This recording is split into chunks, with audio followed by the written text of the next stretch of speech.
को प्रोसीडिंग दिखा दूंगा और प्रोसीडिंग में अतिथि शिक्षकों का भी मुद्दा था और विस्तार से इस पर बात हुई और बातों के क्रम में चूंकि वहां पदाधिकारी भी थे, मंत्री के साथ साथ शिक्षा विभाग के सचिव और उप निदेशक भी थे और उन्होंने कहा क्योंकि सामान्य प्रशासन से उम्र वाला आयु सीमा वाला आया है विस्तारित करने के लिए, हम लोग इसको करेंगे या नहीं है। अभी तक 2-3 बातें सामान्य प्रशासन से 2-3 सर्कुलर जारी हुआ है जिसको शिक्षा विभाग ने अभी तक नहीं किया है।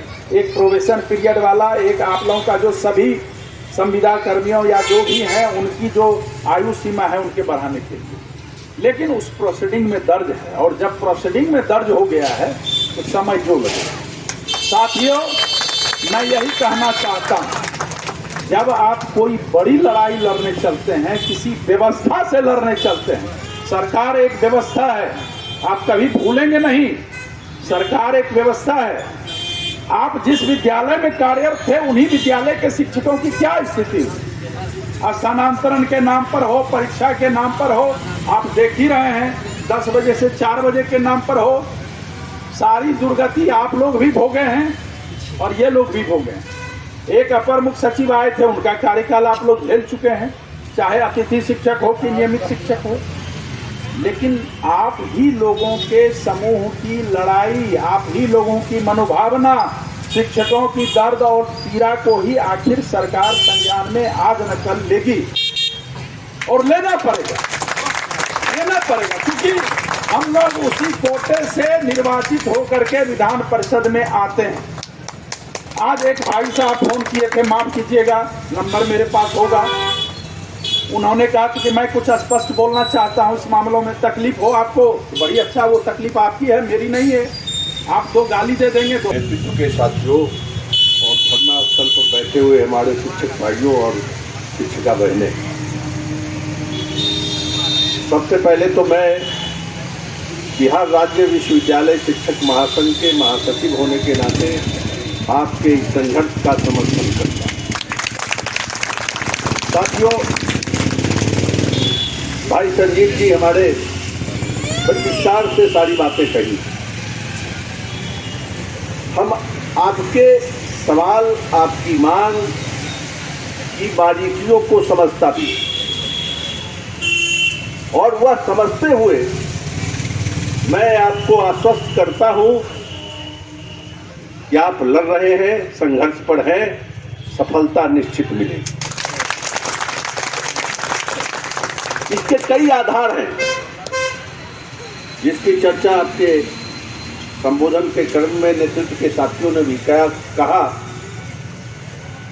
कि जो 2020 की नियमावली आई थी, 18 के आपके नियुक्ति के जो आदेश आए वो उससे आच्छादित, 18 के उस आदेश को आच्छादित किया और सरकार ने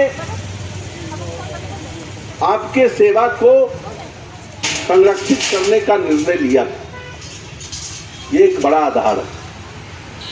मैं पढ़ा नहीं हूं, अभी किसी भाई ने, आप ही के बीच के साथी ने एक कोर्ट का जजमेंट भी दिया, मैं उसको पढ़ा नहीं, लेकिन अगर वह कोर्ट का जजमेंट आपके पक्ष में है तो वह भी आपकी लड़ाई का एक आधार है।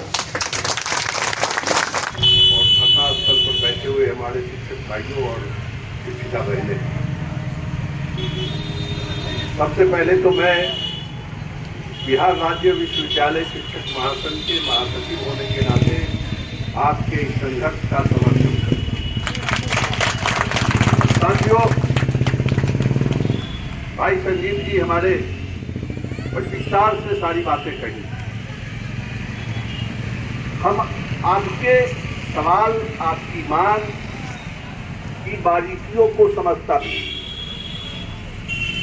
और वह समझते हुए मैं आपको आश्वस्त करता हूं कि आप लड़ रहे हैं, संघर्ष पर हैं, सफलता निश्चित मिलेगी। इसके कई आधार हैं जिसकी चर्चा आपके संबोधन के क्रम में नेतृत्व के साथियों ने भी कहा कि जो 2020 की नियमावली आई थी, 18 के आपके नियुक्ति के जो आदेश आए वो उससे आच्छादित, 18 के उस आदेश को आच्छादित किया और सरकार ने आपके सेवा को संरक्षित करने का निर्णय लिया था। ये एक बड़ा आधार है। मैं पढ़ा नहीं हूं, अभी किसी भाई ने आप ही के बीच के साथी ने कोर्ट का जजमेंट भी दिया, मैं उसको पढ़ा नहीं, लेकिन अगर वह कोर्ट का जजमेंट आपके पक्ष में है तो वह भी आपकी लड़ाई का एक आधार है। तीसरी बात साथियों कि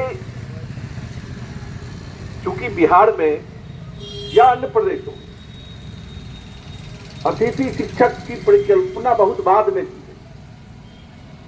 मैं तो देख रहा हूं, क्योंकि विश्वविद्यालय शिक्षक हूं, रहा हूं, अब अवकाश ग्रहण कर गया हूं। यूनिवर्सिटी कॉलेज में अतिथि शिक्षक की बहाली 1986 से शुरू हुई और वह 11 महीने के लिए थी। आपकी सेवा 11 महीने के लिए नहीं थी। गौर करें, आपके जिस आदेश से, जिस अधिसूचना से अतिथि शिक्षक की बहाली हुई, वह सारी प्रक्रिया जैसे नियोजित शिक्षक बहाल होते थे उसी नियोजन इकाई के तहत की गई। बहाली की प्रक्रिया में कोई अंतर नहीं है। और बहाली कब तक के लिए की गई? जब तक जिस पद पर आपको बहाल किया गया उस पद पर नियोजित शिक्षक की नियुक्ति न हो जाए। मतलब लगातार आप कार्यरत रहेंगे और रहे। यह भी एक बड़ा आधार है। और अभी तो कई प्रदेशों ने, जैसे विश्वविद्यालय और महाविद्यालय के अतिथि शिक्षक जो केवल 11 महीने के लिए कार्यरत थे, उनकी भी सेवा को सुरक्षित किया है 65 साल।